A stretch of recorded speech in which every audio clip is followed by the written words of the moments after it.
Assalamualaikum warahmatullahi wabarakatuh. Yang terhormat kepada Bapak Dr. Yusuf Faisal, SEIM Angka ME. Saya Individuaningsi dengan nomor NIM 2429210038 dengan nomor absen 25. Hari ini saya akan menjelaskan mengenai materi dari mata kuliah Lab Akuntansi Keuangan. Materi kelima ada 3 soal di sini. Untuk soal yang pertama, P107B. Jadi WULTD itu menerbitkan sebuah obligasi senilai 6 juta yuan. Nah, diterbitkan pada tanggal 1 Januari 2017 dengan bunga kuponnya 8% per tahun dan jangka waktunya 20 tahun. Nah, ini tuh dibayar setiap tanggal 1 Januari menggunakan metode strike line dan juga dijual dengan harga 96%. Nah, untuk instruksinya sendiri yang itu disuruh untuk menyiapkan jurnal penerbitan pada bonds di tanggal 1 Januari 2017. Nah, kalau untuk menjurnal penerbitan, kita harus tahu dulu kondisi bondsnya itu premium atau diskon. Nah, bisa kita lihat di sini dengan harga jual 96%, itu artinya kita menjual bonds itu di bawah dari nilai nominalnya. Nilai nominalnya 6 juta, berarti kita menerima kas nantinya di bawah 6 juta. Jadi untuk mencari diskonnya, kita harus mencari tahu dulu harga jual dari obligasinya menggunakan rumus nominal obligasinya dikali yang 6 juta dikali dengan persentase 96%. Nah, untuk diskonnya tinggal kita kurangi dari nominal obligasi karena nominal itu lebih besar, dikurangi dengan harga jual yang sudah kita cari 5.760.000 yuan. Jadi untuk diskonnya itu 240.000. Maka untuk jurnal penerbitan tanggal 1 Januari 2017 kita langsung bisa menjurnal. Yang pertama itu cashnya. Cashnya itu didapat dari harga jual yang sudah kita hitung. Kemudian untuk diskonnya itu 240.000 dari total pengurangan nominal obligasi dengan harga jual. Dan untuk bonds payable-nya itu kita catat sebesar nilai nominal karena kondisinya diskon, jadi kita akan membayar sesuai dengan yang tercatat di nilai nominal obligasinya. Sehingga untuk debit dan kredit itu saldonya sama 6 juta yuan dan juga untuk kreditnya itu 6 juta yuan. Kemudian yang D, di sini tuh kita disuruh untuk menyiapkan tabel amortisasi untuk bunga 4 tahun. Nah, di sini karena kita menerbitkan di 1 Januari 2017, maka informasi mengenai cash paid, amortization, sama interest expense itu belum ada. Kita hanya mencatat carrying value sebesar harga jualnya senilai 5.760.000. Dan untuk mencari cash paid tahun 2018 sampai dengan 2021 nantinya nominalnya akan sama karena cash paid ini yang akan kita bayarkan di setiap tahunnya. Jadi nominalnya itu sama, dicari dari nilai nominal dikali dengan bunga kupon. Nah, ini yang akan kita bayar setiap tahunnya di setiap 1 Januari. Nah, sehingga cash paid-nya senilai 480.000 yuan. Nah, untuk amortisasinya sendiri itu adalah penjumlahan dari diskon dibagi dengan dibagi dengan jangka waktu. Nah, diskonnya tadi kita udah cari 240.000 dibagi dengan jangka waktunya yaitu 20 tahun. Jadi untuk amortisasi per tahunnya karena kita menggunakan strike rate method itu juga sama dari 2018 hingga 2021 itu senilai 12.000 yuan. Dan untuk interest expense-nya itu bisa kita tambah di sini karena ini sifatnya diskon, maka interest expense-nya kita akui itu lebih besar daripada cash paid-nya, sehingga amortisasi ditambah dengan cash paid 480.000, interest expense-nya itu dari 2018 sampai 2021 itu sama yaitu 492.000.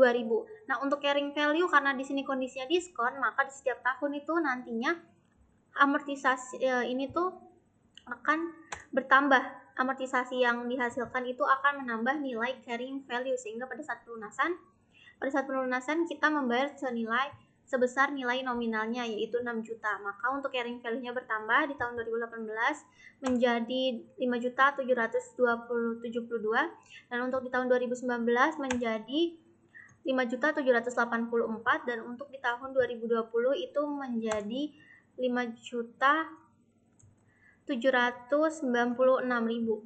Dan untuk tahun terakhir 2021 itu menjadi carrying value-nya 5.808. Nah, kita bisa menjawab pertanyaan yang C yaitu menyiapkan jurnal transaksi untuk interest dan amortisasi diskon di 2017 dan 2018.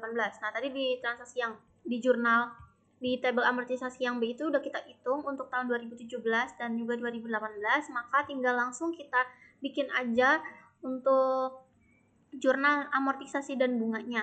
Nah, untuk tahun 2017 kita mendebit amortisasi expense karena kita mengakui beban bunganya di akhir tahun, yaitu sebesar 492.000 yuan diambil dari 1 Januari 2018. Karena kita tuh 1 Januari 2018 itu sama aja seperti pengakuan bunga di tahun 31 Desember 2017-nya. Jadi, tapi karena ini dibayar setiap 1 Januari, maka tabel amortisasinya kita tulis dari tanggalnya 1 Januari. Dan untuk diskonnya di posisi kredit karena tadi pas ketika penerbitan itu diskon on bonds payable-nya itu posisinya di debit, sehingga pada setiap tahun untuk menambah carrying value-nya harus kita kreditkan. Kita balik jurnalnya sebesar 12.000 yang sudah dihitung tadi. Dan untuk interest payable-nya itu kita akan membayar dengan nominal yang sama 480.000 diambil dari cash paid di 1 Januari 2018. Sehingga untuk totalnya debitnya 492.000 dan juga kreditnya 492.000 yuan. Dan untuk tanggal 31 Desember 2018-nya itu kita sudah sudah membuat tabel amortisasi, jadi tinggal dipindahkan. Kita mengakui interest expense-nya sama karena menggunakan straight line method sebesar 492.000 dan untuk diskon on bonds payable-nya itu 12.000 sama kita ambil di 1 Januari 2019 dan kemudian interest payable ini juga kita membayar setiap tahunnya sama senilai 480.000. Sehingga untuk debit dan kreditnya sama seperti tahun 2017 yaitu 492.000 dan kreditnya juga 492.000. Untuk transaksi yang kedua itu disuruh untuk menyiapkan statement of financial position pada utang obligasi pada Desember tanggal 31 2018. Jadi di sini statementnya yang diminta itu hanya satu, yaitu pada tahun 2018 saja. Nah, di sini sudah saya siapkan ada dua kategori. Di sini ada current liabilities. Nah, current liabilities itu diambil dari interest payable nih. Nah, interest payable-nya itu diambil dari interest payable yang belum kita bayar, maka harus kita akui dulu di laporan keuangannya senilai 480.000. Sehingga total current liabilities-nya itu hanya dari interest payable-nya senilai 480.000. Dan untuk non current liabilities-nya itu ada bonds payable. Nah, bonds payable ini dicatat karena belum kita bayarkan. Ini baru akan dibayarkan pada saat penembusan atau pada saat jatuh tempo senilai 6 juta. Dan juga untuk diskon on bonds payable-nya itu kita kurangkan. Tadi kan pas penerbitan itu kita debitkan diskonnya sebesar 240.000. Nah, karena sudah diamortisasi selama 2 tahun, maka harus kita kurangi 12.000 pada tahun 2017 dan dikurangi lagi 12.000 pada tahun 2018 sehingga menghasilkan 216.000 yuan. Untuk total non current liabilities-nya, karena di sini ada bonds payable tetapi ada diskon. Nah, diskon ini sifatnya itu mengurangi dari bonds payable-nya. Sehingga untuk total non current liabilities-nya itu dari 6 juta dikurangi dengan 216.000, hasilnya itu 5.784. Sehingga kita bisa menotalkan total liabilities-nya itu. Total liabilities-nya itu 6.264.000 yuan. Untuk pertanyaan yang pertama sudah terjawab. Untuk soal yang kedua yaitu P108B, di sini Roswell Ltd itu menerbitkan obligasi juga dengan nilai nominal 4 juta diterbitkan pada Januari 1, 2017 dan untuk bunga kuponnya itu 7% per tahun. Jangka waktunya itu 10 tahun dan dibayarkan setiap 1 Januari. Nah, metodenya juga sama menggunakan straight line method. Nah, untuk straight line method ini pastinya nanti interest expense, interest payable dan juga amortisasinya itu sama karena setiap tahunnya itu dibagi dengan jangka waktunya. Nah, untuk yang transaksi pertama itu menyiapkan jurnal yang merekod penerbitan obligasi dan beban bunga pada 2017. Nah, diasumsikan bonds-nya itu dijual dengan harga 103. Nah, itu artinya dijual di atas nilai nominal. Nilai nominal itu kan asumsinya 100%. Karena ini dijual dengan harga 103%, maka kita menjual atau menerbitkan obligasinya itu dengan kondisi kita mendapatkan premium. Nah, untuk menghitung berapa premium yang kita dapatkan, kita harus tahu dulu harga jual dari penerbitan obligasinya. Harga jualnya itu dari persentase yang 103% ini dikalikan dengan nominal obligasinya yaitu 4 juta. Jadi menghasilkan 4.120.000. Dan untuk premium on bonds-nya itu bisa kita hitung dari harga jual dikurangi dengan nilai obligasi. Nah, untuk harga jualnya sendiri itu tadi udah dihitung 4.120 dikurangi dengan nilai obligasi, sehingga kita mendapatkan atau menerima kasnya itu ada kelebihan 120.000. Nah, di sini kalau kita jurnal, karena kita menerbitkan itu artinya kita mendapatkan kas sebesar 4.120.000. Dan juga untuk premiumnya ini dikreditkan yaitu senilai 120.000 yang harus diamortisasi nantinya setiap tahun. Dan juga bonds payable-nya senilai 4 juta dari nilai nominal obligasinya. Sehingga untuk debit dan kreditnya balance yaitu 4.120.000 4.120.000. Dan untuk jurnal interest expense-nya tinggal kita hitung. Kita harus mencari interest expense dan juga payable-nya. Nah, ini kan tadi premiumnya sudah kita cari yaitu 120.000, dan untuk nominal obligasinya masih sama 4 juta, suku bunganya juga 7% per tahun, dan jangka waktunya itu 10 tahun. Nah, kita cari dulu untuk amortisasi per tahunnya, karena ini nanti yang akan kita kurangkan dengan interest payable-nya. Dicari dari premiumnya dibagi dengan masa manfaat, dibagi dengan jangka waktu, sehingga untuk amortisasi per year-nya itu jadi 12.000. Dan untuk interest payable-nya itu kita kalikan dari nominal obligasi dikali dengan suku bunga, jadi senilai 280.000. Dan untuk interest expense tinggal kita kurangkan dari interest payable yang udah dicari dikurang dengan amortisasi. Jadi interest expense yang kita akui pada saat akhir periode itu nilainya 268.000. Jadi untuk jurnalnya kita mengakui interest expense di debit senilai 268.000 dan premium on bonds-nya itu 12.000 dari amortisasi per tahun.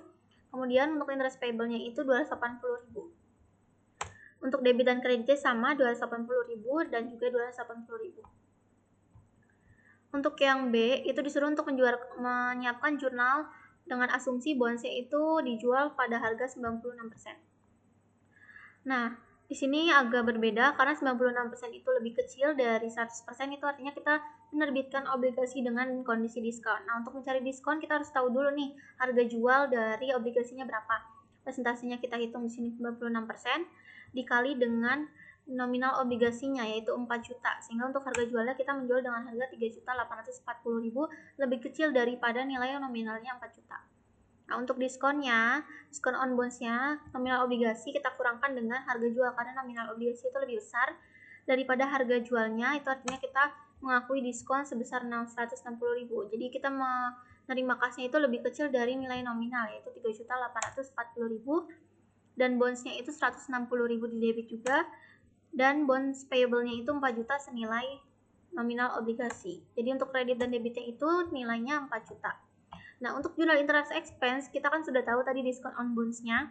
Maka untuk mencari amortisasi per tahun itu diskon on bonds-nya kita bagikan langsung dengan jangka waktunya yaitu senilai 16.000. Dan untuk interest payable itu caranya sama, dari nominal obligasi dikali dengan suku bunga kupon yaitu jadi menghasilkan 280.000. Dan untuk interest expense tinggal kita tambahkan karena kondisinya diskon, kita harus menambahkan supaya interest expense itu nanti lebih besar kita akui. Jadi 16.000 ditambah 280.000 sama dengan 296.000. Nah, untuk jurnalnya interest expense itu kita akui sebesar nilai nominal ditambah nilai interest payable ditambah dengan amortisasi di debit, dan untuk kreditnya diskonnya senilai 16.000. Kenapa dikredit? Karena pada saat penerbitan kita itu mendebit akun diskon on bonds payable, maka pada saat kita mengakui bunga itu artinya kita mengamortisasi juga diskonnya, sehingga harus kita kreditkan agar mengurangi dari 160.000 ini. Jadi untuk diskon on bonds payable-nya dikredit 16.000 dan juga interest payable-nya senilai 280.000.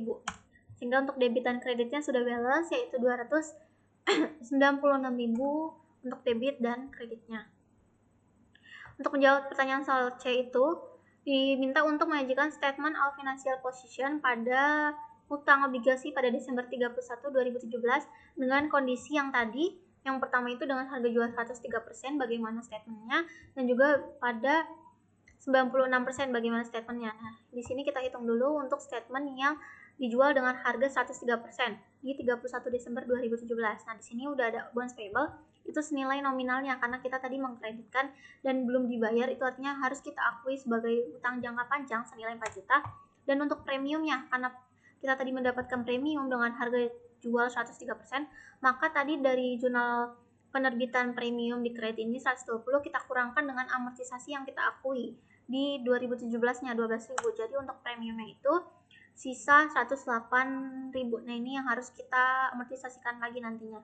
Untuk total current liabilities-nya itu berarti dari 4 juta ditambah dengan 108 juta. Nah, untuk yang dijual dengan harga 96% ini agak berbeda, karena tadi bonds payable-nya itu senilai nominal juga sama, 4 juta. Untuk jurnal yang pertama kali kita terbitkan itu. Dan juga untuk diskon. Nah, di sini kita kondisinya diskon karena menjual di bawah nilai nominal.